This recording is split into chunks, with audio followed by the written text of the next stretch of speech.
अगर 2 या 3 बार pregnancy loss हो चुका है तो क्या करना चाहिए? इस वीडियो में हम रिकरेंट मिसकैरेज के कॉज, टेस्ट, ट्रीटमेंट और फ्यूचर प्रेगनेंसी प्लानिंग डिटेल में समझेंगे। नमस्कार दोस्तों, आज का टॉपिक बहुत इमोशनल है। बार बार मिसकैरेज क्यों होता है? जब एक बार मिसकैरेज होता है दर्द होता है, लेकिन जब 2 या 3 बार हो जाए तो वुमेन खुद को ब्लेम करने लग जाती है। आज मैं क्लियर करना चाहती हूँ, रिपीटेड प्रेगनेंसी लॉस का ये मतलब नहीं होता कि आप कभी मां नहीं बन सकती।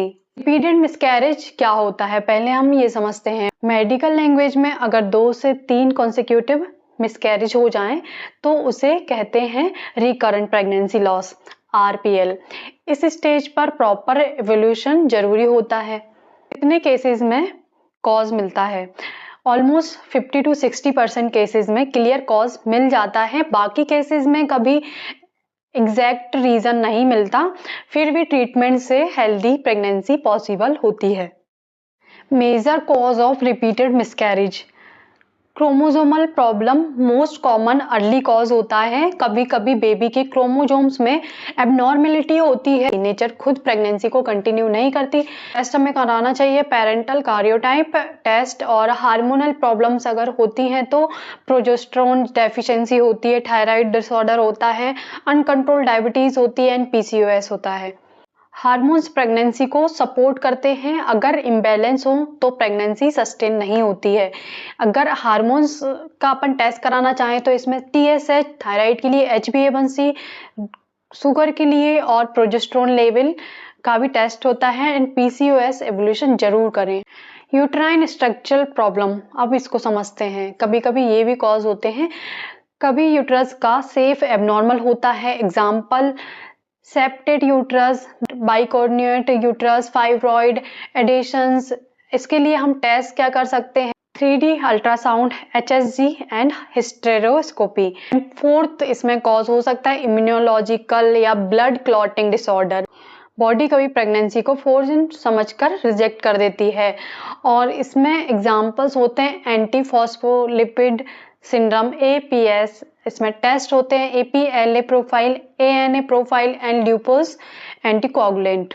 इन्फेक्शन और लेस कॉमन बट पॉसिबल होता है। क्रोनिक अनट्रीटेड इन्फेक्शन भी रोल प्ले कर सकता है।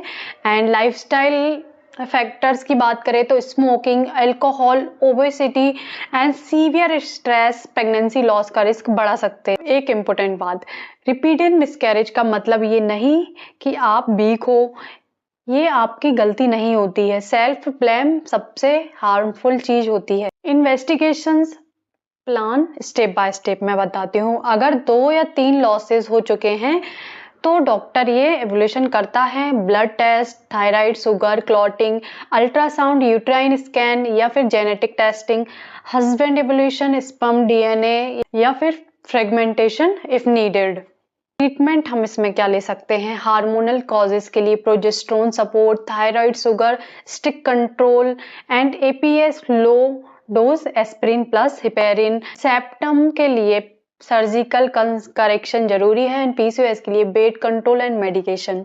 ट्रीटमेंट इंडिविजुअलाइज्ड होता है। Future pregnancy chances, good news ये है, even after 3 miscarriage 60 to 70% women next pregnancy में हेल्दी बेबी डिलीवर करती हैं। नेक्स्ट प्रेगनेंसी कब प्लान करें? जनरली 2 से 3 मंथ्स फिजिकली रिकवरी के बाद, लेकिन इमोशनली हीलिंग भी बहुत इम्पोर्टेंट होती है। कब इमीडिएट कंसल्ट जरूरी है? अगर अर्ली प्रेगनेंसी में ब्लीडिंग हो, सीवियर क्रैम्प्स हो, फीवर हो तो डिले बिल्कुल मत कीजिए। अब हम बात करते हैं कुछ मिथ्स के बारे में। तो एक बार मिसकैरेज हो तो हमेशा होगा। फैक्ट ये है कि मोस्ट केसेस में नेक्स्ट प्रेगनेंसी नॉर्मल होती है। एंड एक मिथ ये है कि नजर लग गई, ऐसा कुछ नहीं है, मेडिकल कॉज होते हैं। माँ बनना सिर्फ फिजिकल प्रोसेस नहीं है, ये एक इमोशनल जर्नी है। अगर आप बार बार मिसकैरेज से गुजर रही हैं तो प्लीज याद रखिए, होप खत्म नहीं होती है। Right evaluation plus right support is equal to healthy outcome. Video helpful लगा हो तो शेयर जरूर करें, हो सकता है किसी और वुमेन को इससे होप मिल जाए। Thank you.